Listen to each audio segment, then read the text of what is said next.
Hello, Tribal Habits here, recording this voiceover for the sixth time already. We're covering another training log, so another training session. This is my first upper body session of the week, and this is the second session we're covering in the weekly workout structure rotation. Today, we're in my girlfriend's company because we had to find time to be together, and I still had to train. So yeah, it is what it is.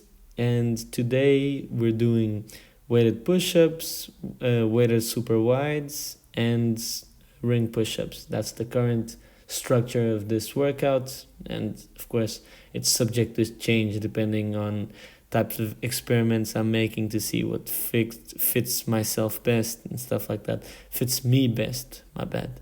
I really want to stay at sixth attempt at voicing over, so you'll have to excuse the little blunder.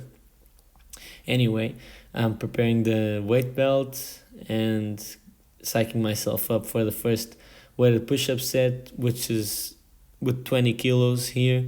I'm not sure if last month when I recorded this session, I was already working with 20 kilos. I'm pretty sure it was 15 and I was on the verge of passing to the 20 kilo weight. Anyway, here I got 8 reps and I'm working my way to 2 sets of 10 and then I'll up the weight again. These small changes in the workout were due to me understanding that my body was no longer dealing well with high volume. It worked for a period of time, and then you need to be sensible and understand when it's more appropriate to change that and listen to your body when it says that it's excessive and you need to reduce, or well, you need to change something, and then it's up to you to figure out what change that might be. And in my case, it was understanding that the inflammations were due to not recovering well from the amounts of volume I was doing. So I reduced the volume, and naturally the intensity can be upped a bit. Yeah, the focus is still on biomechanics, so I'm careful, or I guess, mindful of how I'm performing the exercises. The push-ups, I'm keeping a stacked rib cage and making sure that I move around it instead of orientating it, or something along those lines. And for the pull-ups, it's the same thing. I have the tendency to fully extend my spine and pull from an arched position, and I'm trying to stay neutral here. And I do notice the difference. My teres major noticed the difference as well. And even a couple days later, when I'm recording this voiceover now, they still feel the difference. And yeah, then I move on to a third set for the push, which will be a ring push-up set. I just like these as a finisher instead of doing 3 sets of weighted push-ups.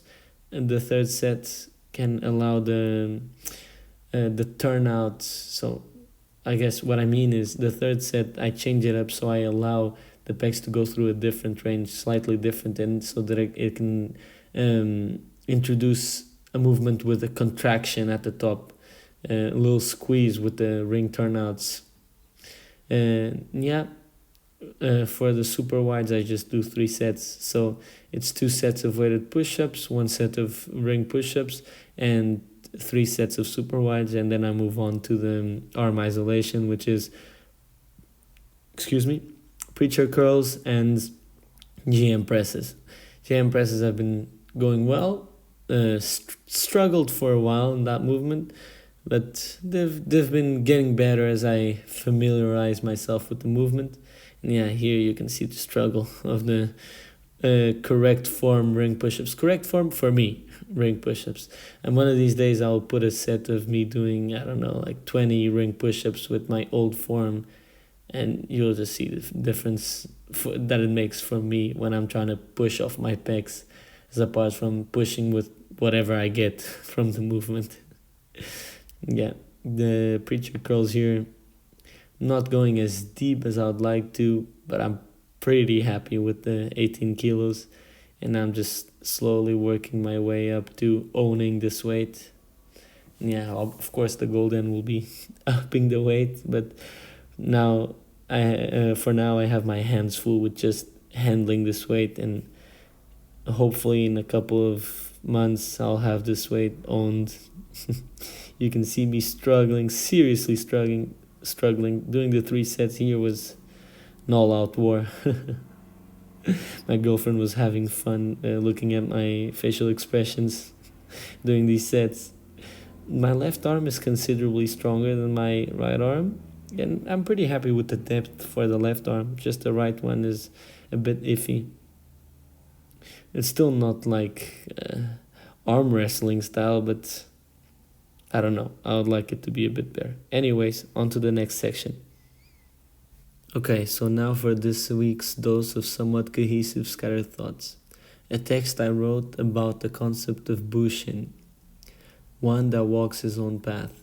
This is something I decided to write my thoughts on upon both finishing my read of Kingdom, the manga, and a couple of weeks ago reading some thoughts Tom Haviland had about his own life and his day-to-day activities. And it just got my own thoughts on the matter flowing, and I decided to put it on a piece of paper, as I often do. Bushin, an attempt at describing the beauty in dedicating one's life to his craft, out of pure love and respect for it. Living by your own sense of value and fulfillment, and in doing so, bravely casting away the ways that were bestowed upon you without your consent. Humbly living by your own values without disregarding or diminishing other ways, simply being set in your own way. Having the strength, calmness, and wisdom to determine what it is you personally find valuable, and from then on having the courage to live by it. Others don't need to understand, they just need to respect. Before enlightenment, chop wood, carry water. After enlightenment, chop wood, carry water. It's all about finding what chopping wood and carrying water is for you.